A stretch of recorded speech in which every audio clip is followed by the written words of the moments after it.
వాక్యాన్ని వాక్యంగానే నువ్వు ఉంచకపోవడమే తప్పు. వాక్యము దాటిపోయి నువ్వు ఏది చేసినా అది తప్పే. వాక్యాన్ని విరుద్ధంగా ఇది మాట్లాడినా తప్పే. ఇది తప్పు చేసింది. ఇప్పుడు మీరు గమనించండి, నేనేం చేస్తుంది? ఇప్పుడు తప్పు చేసింది. తప్పు చేసినందుకు ఏం చేశాడు? ఎలా శిక్ష వెంటనే వేయలేదండి. ఏదని చెప్పాడు?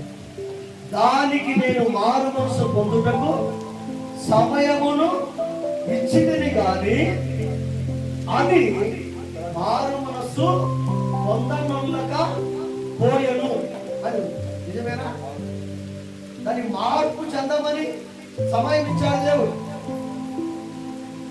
మనకు తెలిసి 1909 నుండి కూడా 7వ గుట్ట వచ్చిన తర్వాత కూడా మనం కూడా చాలా మందికి చెప్తున్నాం, దేవుడు ముగ్గురు కాదు, తిత్వం కాదు, కాలే కాదు, అతిథే దేవుడు అని చెప్తున్నావా? కానీ ఇంతవరకు కూడా స్పందించే వాళ్ళు చాలా తక్కువ. మారు మనసు పొందటానికి దేవుడు అనుమతినిచ్చాడు. కానీ ఏం చేస్తున్నారు? మొన్నగా నిన్న పుట్టావు నువ్వు చెప్తే నాకు ఎట్లా? ఎప్పటి నుంచో మా తాతల నుంచి ఉన్నారు, వాళ్ళకి తెలియదా? ఆయన PhD చేసినాడు, ఆయన డిగ్రీలు చేసినాడు, ఆయన 10 సంఘాలు కట్టినాడు, ఒక్కొక్క సంఘంలో 3000 ఉన్నారు, 5000 ఉన్నారు, ఆయన తెలియదా? నీకేం తెలుసు? ఇది మాట్లాడేది. వేలుంటే ఏం చేయాలా? లక్షలుంటే ఏం చేయాలి? నువ్వు 1000 సంఘాలు కట్టావని దేవుడు అడుగుతాడా?